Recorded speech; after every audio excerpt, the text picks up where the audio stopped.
దేవుణ్ణి నమ్ముకోవడం అనేది ఒక భాగ్యం అండి. మీరందరూ దేవుణ్ణి నమ్ముకున్నారే, దేవుడు మీకు ఇచ్చిన ధన్యత అది. ఈ ధన్యత చాలా మందికి లేదు, కానీ దేవుడు మనకిచ్చాడు. కాబట్టి పరలోక రాజ్య వారసులుగా దేవుడు మనల్ని చేశాడు.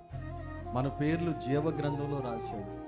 మనకు పరలోక టికెట్ ఇచ్చాడు దేవుడు. టికెట్ ఉంది, మనకి టికెట్ ఉంది. టికెట్ ఉన్నవాడు ధైర్యంగా ఉంటాడు.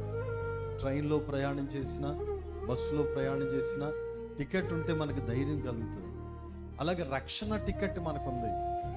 ఏనాడు మన ఆత్మ మన శరీరాన్ని విడిచిపెట్టినా మనకి టికెట్ ఉంది, పరలోకానికి చేరిపోతాం. యేసు ప్రభు వారు మనల్ని రిసీవ్ చేసుకుంటారు. ఆ ధన్యత దేవుడు మనకిచ్చాడు. మనం అందరం కూడా చాలా భాగ్యవంతులు. ఎవ్వరూ అధైర్యపడకండి, మన దేవుడు చాలా గొప్పవాడు.